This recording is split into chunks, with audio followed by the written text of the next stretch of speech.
hopefully are a little bit torn when they watch the movie, you know. They can understand both the hero, protagonist, and the antagonist. So I think that's a challenge. And what else did you ask? What was the second? What's the best part? The best part is you can have a lot more fun, usually, because you don't have to stick to all the rules. You know, when you're a hero, the lead, you gotta do the right thing all the time. But as the bad guy, you don't have to. You can kind of be a little spicier. Yeah, you can have a little more, you know, dark sense of humor, or however you want to approach it. And you're right, like you can kind of break the rules a little bit, which is awesome and so much fun. We all want to do that on a daily basis, be able to break the rules and not get in trouble. Yeah, I think a lot of times, you know, sometimes in the story, you know, in the storyline, there are enticing incidents. The reason there's a movie, the reason there is a hero is usually because there's an antagonist. The bad guy comes first, and then the hero has to live up to that, has to stand up to him, or rise to the occasion. You're right, because there can't be a hero if there isn't a bad guy. Exactly, and a lot of times, if the bad guy is too predictable or too kind of cliche, it kind of lowers the quality of the picture, and usually it's not as good. And it doesn't make the hero look too good. But, you know, in some of the best movies, the bad guy, the antagonist is has just as many fans almost as the good guy. More sometimes. But it's not. I would say they all are here because they love the fact that you're a bad guy.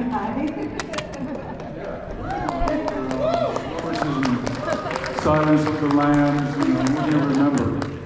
Jodie Foster was good, but Hopkins could be better. Steals the show, yeah. Doing martial arts obviously takes a lot of skills, but what did you take from that and turn it into your career and use those skills towards acting? I danced for 20 years, and I always say it takes a lot of dedication, a lot of heart. You really have to give it your all and be willing to sacrifice sometimes. So what skills did you take from martial arts and use in your career now? Well, I think the one thing it takes is discipline, you know, self-control. You have to keep pushing forward. And, you know, a lot of actors are quite disciplined, but if you're in the action genre, you know, you have to have more discipline because you need the physical discipline and then discipline as an actor, as an artist. So I think number one was the discipline. Number two, I guess the physical skills, you know, to actually. Back in the 80s, if you played a fighter, you had to do most of the fighting yourself because they could only use a double in long shots or from the back. Now, you know, they take your face and they smack it on your stunt double, and you can't tell the difference. So, in a lot of Marvel, you know, movies, maybe the lead may have 5 doubles. You know, one was the driving, one was the kicking, one was the, you know, whatever. But in my day, you have to do most of it yourself. It was very physical and practical. And now what's great is they're getting back to blending those two worlds, the practical with the digital aspect, giving us kind of a great mesh nowadays. But back then it was just straightforward. You guys were really hitting each other. I think you're right. I think it's good now because there's a blend of the two. If you only rely on effects, it can make the movie get dated, feel dated. Whereas, like if you watch Rocky IV, for instance, it's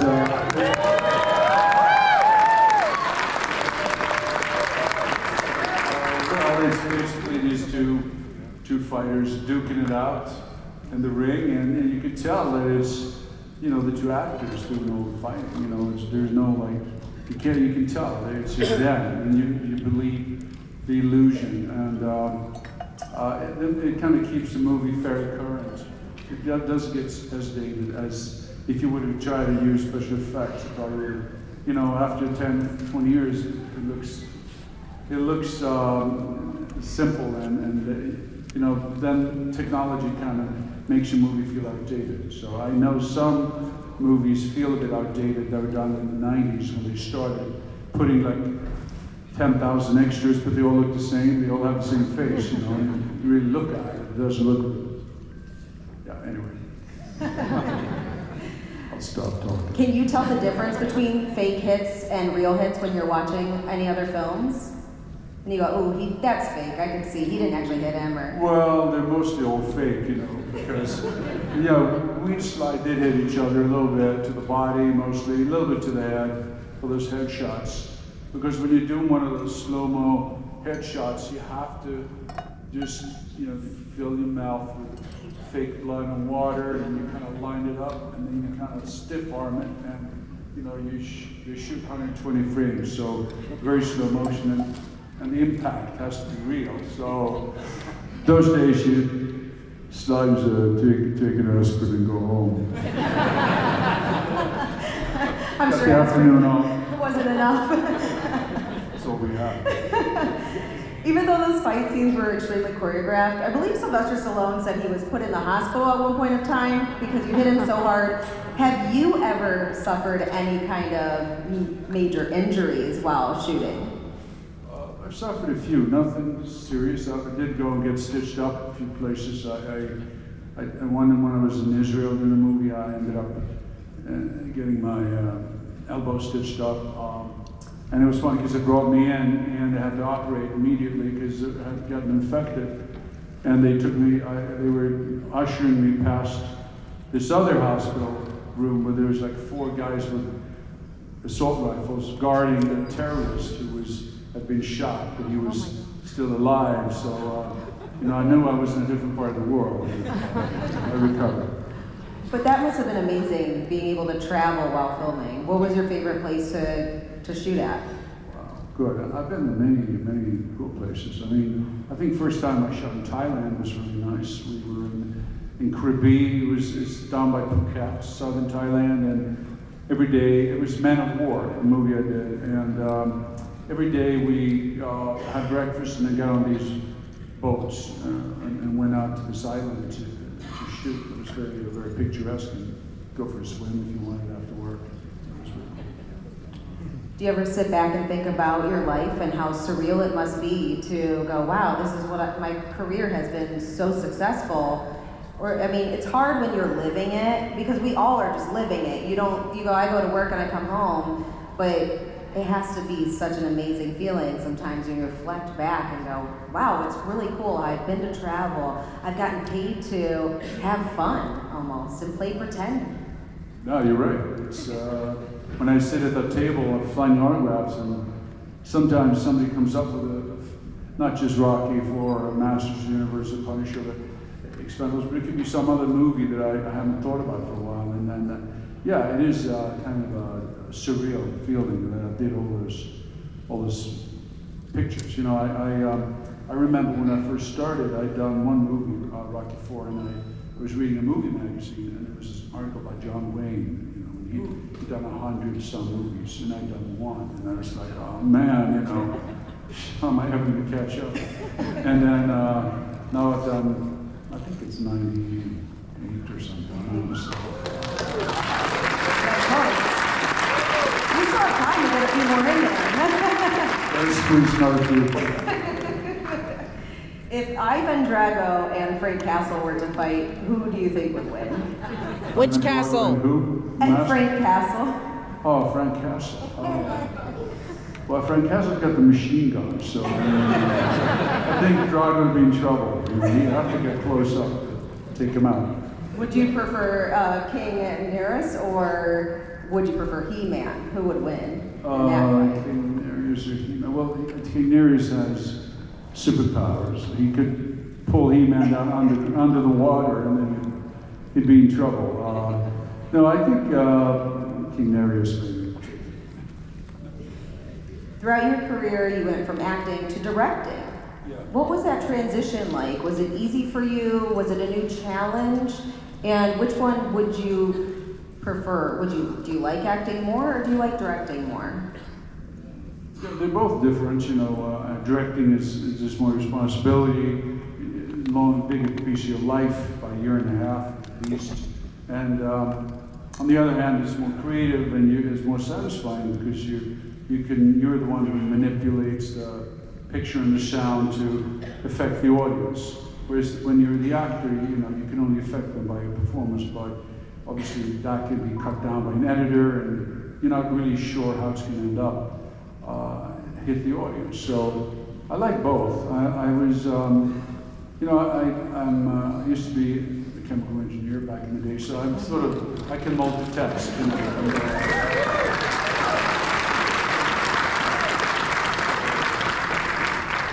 so I kind of like directing, actually. It makes it a little, made it a little fresh for me. Mm-hmm. Goes so, my favorite part is working with the other actors. Mm-hmm. You know, acting, the good thing about acting is you just show up and you kind of play. Yeah. So it's more relaxing. They get more pressure as a director than as an actor. Yeah, for sure. Mm-hmm. You are talking about how you are a very educated man, super smart, and a lot of times we look at people who are physically beautiful, that they're like jocks, probably not smart people, you know. What are some common misconceptions that people have about you? Do they think you're just a big, strong guy?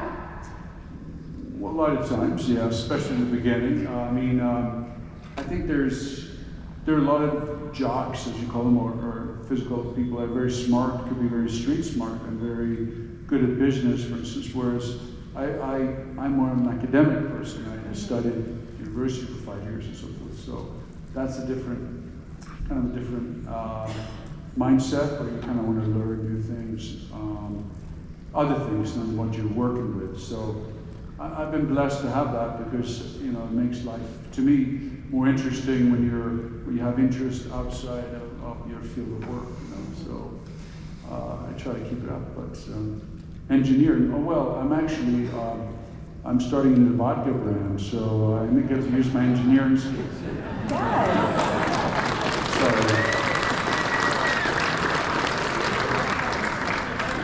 I can mix drinks, you know, I'm good at that. How do you balance your work and your home life? Well, I've decided to sort of really be kind to myself physically, and not push myself as much as I used to. I take more time off. I try to sleep more. I try to focus a little more on, you know, how do I plan my rest. Yes. I mean, I do also plan my workouts, but before it was only workouts and work, and I never gave my body a chance to recover, really. So I've changed that. I've sort of go the opposite way now, and try to be good to myself, and that balances it out. And that way, when I do work, it's more satisfying, because I'm not sort of exhausted. Mm-hmm. How long are your workouts still? I know for Rocky you were doing a lot, I think 4 hours basically a day, of 2 hours of training and 2 hours of boxing. But yeah, Rocky was a lot. That was 4 hours a day for 6 days a week for 6 months. It was live. And I was already, you know, European heavyweight champion, so I was already in good shape. Mm-hmm. No, I think now I try to do about 3 days of strength a week. But I try to keep the workouts under an hour. I've realized that, you know, sometimes you get diminishing returns. If you have like a cutoff time, you tend to be more effective what you put together. So I try to do strength, combination of cardio and strength 3 days a week, and I do cardio, or I like Pilates actually. I started doing some of that, and some martial arts some of the other days. It's working, you're beautiful. yeah. You're aging well, they all agree. When you are taking that time to rest, what's your go-to pastime? What do you like to do to relax? I like to sleep on the couch. Does your wife wake you up, make you go to bed? Yeah, yeah. No, she actually my wife tries to make me relax, because, you know, nowadays with emails, unfortunately, there's no escape. You know, as soon as you look at your phone, oh shit, there's another 10 emails. You can get sucked into the phone. Yeah, I try to put that away and chill out. And also, I've decided to try to go to bed early. I don't like to watch news or anything before I go to sleep. I may watch something light on TV, but also I usually watch on my phone positive affirmations before I go to sleep. So that I might, when I go to bed, when I fall asleep, I have like some positive energy to fall asleep to instead of, oh, hear the latest news, you know, a couple of wars and something else. Yeah. Plane crash, you know, right before you go to sleep. It's not really that good, I think. That's incredible. I might start doing that too. I was already doing that during the day, but I like that before bed. So Yeah, you it's go right to before sleep bed. with that. Yeah. And you can like wake up with that almost. Yeah, and I do first thing I wake up, but I try to. Sometimes I forget, but usually I try before I even get out of bed. I do some gratitude affirmations, just what you're grateful for, you know, like my home, my wife, my kids, you know, like career, health, all of those things, just to remind myself this is the important stuff that I'm grateful for, because as soon as you start the day, you have a lot of shit to worry about, and usually problems, nothing but problems. So it's easy to just think, oh, my day is just full of problems, but there's a lot of great stuff, you know, that you forget about.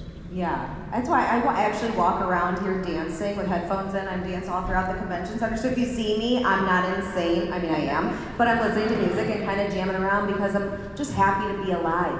Yeah. I go, this is the moment.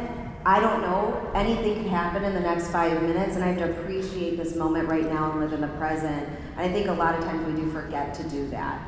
We do. You know, we live a protected life in the West, you know, and yeah, it's easy to forget that, but I think that's very important. And I've also been lazy with it, but now lately I've been I'm trying to be very strict to always keep that mindset. I think it really makes you really enjoy the day and see like they say, see the colors. See, when you look out the window, you really see the colors. You know, you're alive in this beautiful world. Yeah. What are you looking forward to this year? Let's see. I got a couple of secret projects I'm working on. Ooh, don't tell us any spoilers, but we will continue to follow along. I look forward to launching my vodka brand. We're launching in California in March. All right, I love vodka. Hard cut vodka. So, you know, just something. It's kind of the fun, being an entrepreneur and consumer product, something different. And then I've got a documentary that they shot about me, about my life, you know, for a couple of, they've been working on it for a couple of years, and now we're trying to get that finished, maybe take it to a festival somewhere. I'm looking forward to that. Yeah, and a couple of movies I'm developing, and it should be good. Yes, awesome. Thanks. What are you bad at? We've discussed all these great things about you. I mean, everybody has something, right? I'm a terrible artist. Don't ask me to draw anything. Bad at, well, I can be bad at relaxing, I'm clumsy, you know, drop things, spill things. What else am I bad at? I don't know. I'm sure your wife would have lots of answers. Yeah, lots of answers. I'm sure there are a lot of things. But, you know, I'm very fortunate, and I'm happy to be here in Orlando. It's a great... The weather is unbelievable. All the people are so nice here, so positive, and it's been really beautiful. Well, I have a few quotes here. I want to see if you can remember what movies these came from. Okay. I will break you. Well, it should be I must break you.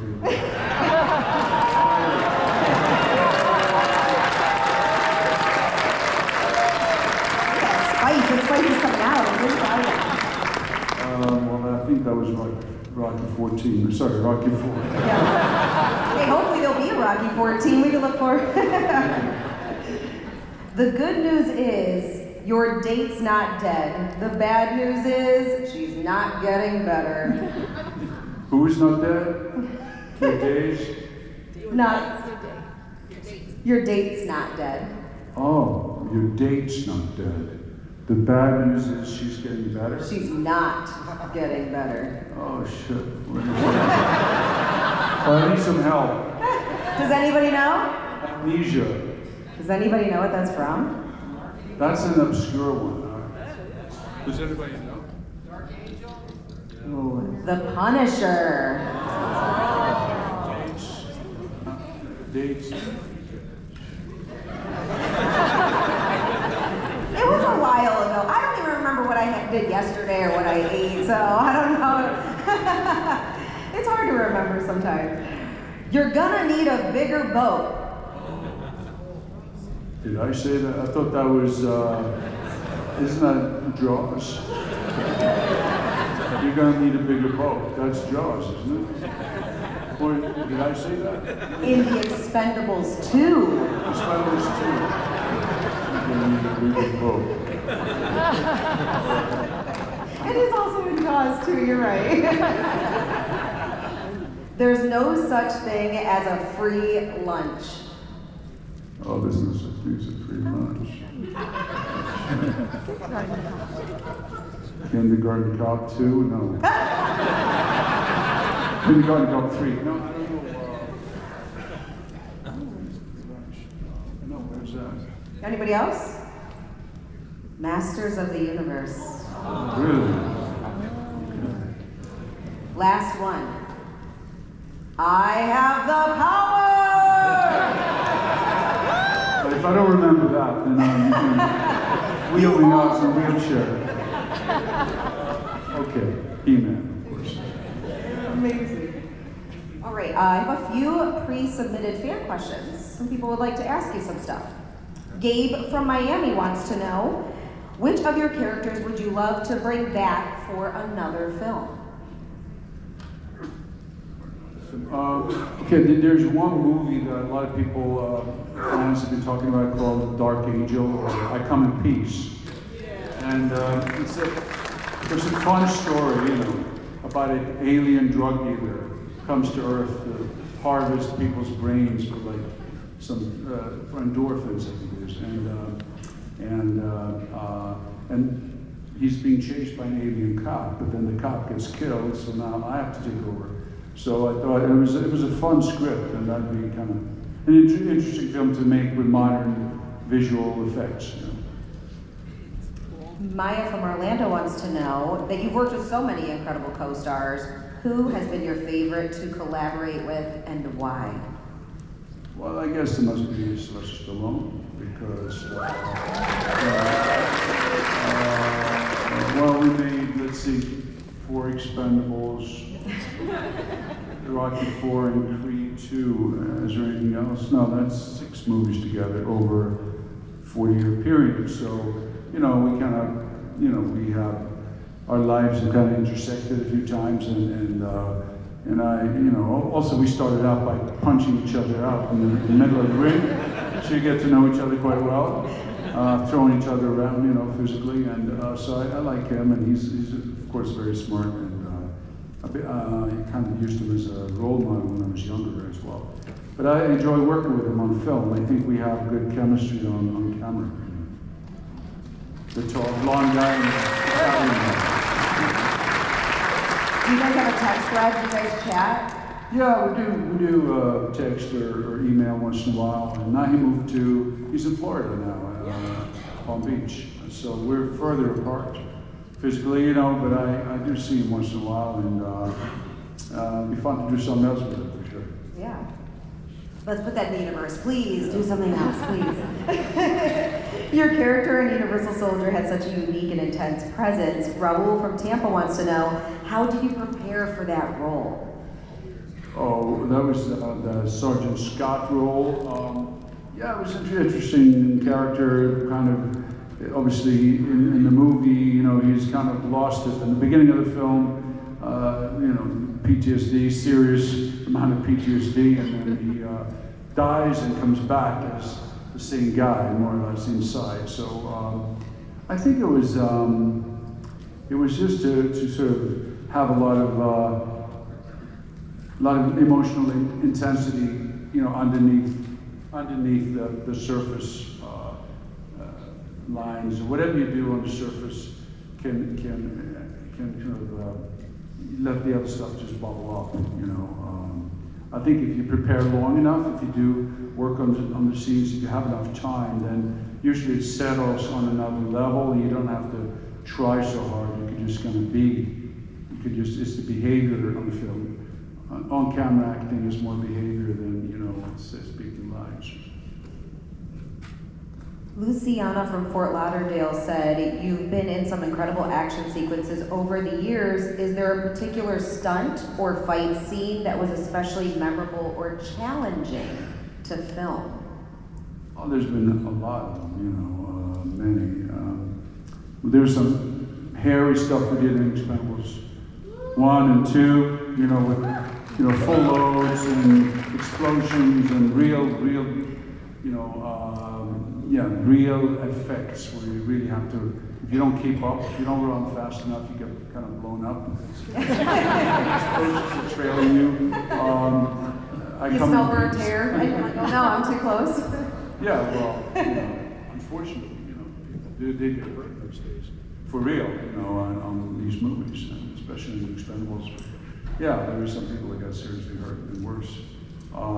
So I think some of those fight scenes and action scenes were quite over the top. Of course, fight scenes, you have the Rocky 4 scene, the fight there was great. I've had other long fight scenes with Jean-Claude Van Damme in Universal Soldier, which is a long one. I think we shot for 1 week, and then we shot 2 weeks of reshoot or additional footage. So 3 weeks with rain towers. So basically, you're shooting at night, and you get drenched. So hypothermia and the rest of it. So of course now you would never do that, but in those days, we did it ourselves. Mm-hmm. Speaking of reshoots, is there anything you would ever want to go back? If you could go back in time and go, man, I hate watching that scene. I wish I could do it over. I would have done it different, or do you feel good about everything you did? No, there are a lot of things I'd like to change, but it's too late. You did it, it's done. You can't change the past, No, you know? It definitely makes you who you are today, and then you learn from those things Good and about grow. Right? Kyan wants to know, looking back on your career, what's a role or project you'd love to revisit and bring something new to? A role or project? I don't know. I mean, I kind of look ahead a little bit, and I'm developing a couple of new projects. So I don't really feel like I want to redo a new character. I mean, there was one. There was a project called like a Drago spinoff, about the Drago family in Ukraine, and then there's a war with Russia, and then they decided to go to America, take his son with them, the guy from Creed 2, and it was kind of an interesting idea. I thought about that. That could have been a nice kind of way to develop that character a little further, but we'll see. Yeah, me too. Lots of people in here, I think, would all be lining up to watch it.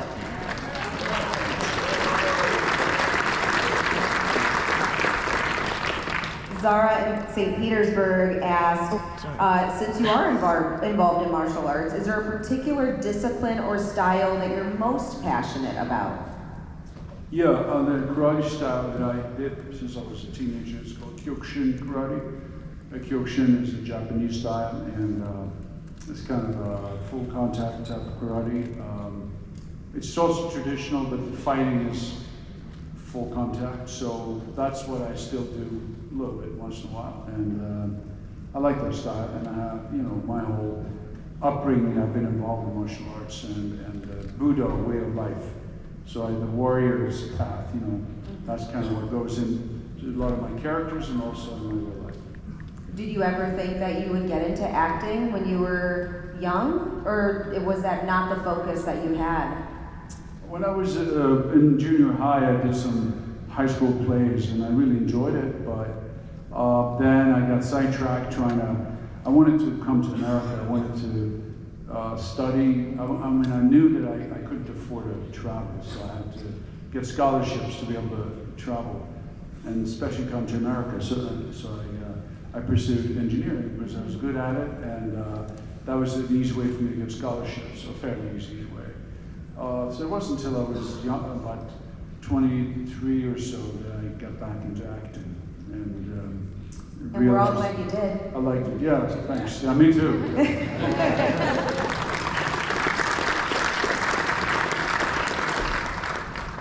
You've worked with some legendary directors. Tony from Atlanta wants to know, who would be your dream director to work with on a future project?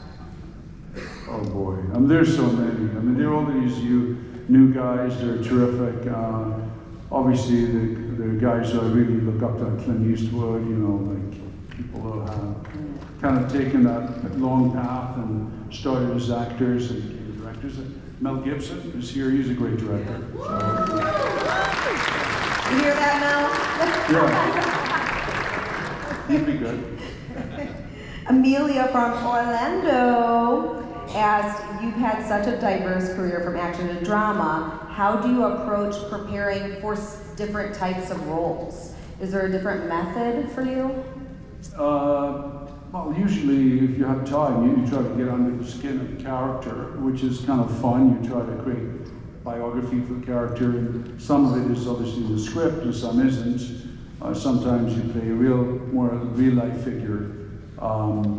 And then you create sort of the backstory, like when that character speaks, you can feel that there's another life underneath. It's not just saying a line. It's, there's something underneath, and that makes the character interesting. So, if you have time to prepare, of course, the more of these layers you can create, the better it is later when you put the camera on the character. You're right, that presence. It's the presence, the energy that you give off. Even, is it ever hard to shake that character off when you're done done off the set? You walk home. Are you still holding in any aggression, and then you have to kind of release that before you get home? Yeah, it can be. A lot of times, aggression comes from pain. Aggression comes from some trauma, and so you could actually say if you play a character where you're accessing something like that and using that for aggression, then you could make you a little bit self-absorbed, a little depressed afterwards. You may feel the need to. Hey, if you play Hamlet, 10 times a week on stage, you're going to end up going and having some stiff drinks afterwards. I mean, there's a fair chance, like a lot of stage actors, become an alcoholic because you're trying to you have to relax, and it's very difficult after a couple of hours on stage. So, you can hold on to some emotions, but sometimes you learn a lot too, and you can take positive things with you as well. Do you ever still get nervous at all when you are acting or directing? Yeah, not as much as a director, but as an actor, you do. Yeah, you're always a little nervous because you never really know, what's going to happen on the day. Film acting is like putting a rehearsal on film. You never really know exactly what's going to happen. So there's like an unknown factor, which makes you a little bit nervous. But I think it's a good energy. You can try to use it, But obviously, you're always very on a deep level, kind of, have some fear of not being able to deliver. So it's true if you're an athlete as well. But if you do enough preparation, then, and it's the same thing as an athlete. If you're really well trained, once you get in the ring, and you look at the other opponent and you start moving around, it's gone, And the same thing as an actor. Once they say action, you do one take, then if you've done your homework, you're fine. Yeah. I always say to people, if you're not scared to do something, it's probably not worth doing. I don't want to be complacent in something and content. I want to be challenged because that's how you grow from situations. Exactly. If you're not, have some fear or a little bit of anxiety, then you're not human. You have to. And you care if you're scared. Yeah. It just shows that you care about what you're doing. We all see it on screen how much you care because the presence, like I said, the energy is there for us. We really get into that character, and it's because of the way you play him. Yeah, exactly. Yeah. Yeah. A couple silly questions before I let you go. I'm sure you're working out all the time. Your diet is probably superb, unlike mine. I'm eating Wendy's. No, and it's Taco not so Bell. strict. What 3 staples do you need in your pantry or refrigerator at all times? What? What 3 staples? What do you have to have in the fridge or in your pantry that you cannot go without? Like eggs, maybe. Like eggs, for instance. They eat a lot of those. You do? Yeah. Well, They're expensive now. You can afford it. it's fine. Suffer through it. No, I think, eggs and what else do I like? I like coffee. A little bit of coffee in the morning before working out. So, what else? Tuna. I lived on tuna for 2 years doing Rocky before, so now I have other things too. I see you're not sick of it. No, I was for a while. Tuna salad. So what's your go-to cheap junk food? What do you like? Junk food, chocolates isn't too bad. I think chocolate's a good one, yeah, because it's dark chocolate, or if it's a little more on the dark side, it's supposed to be good for you to some degree, so you can always fool yourself, That's how it is. Yeah, you can always, you say, I'm releasing endorphins in my brain that make me feel happy and loved. So this is what I need. My character was depressed today. I need a little chocolate. Exactly. Well, thank you so much for sitting with me. I have a few t-shirts if you want to throw them out to the crowd.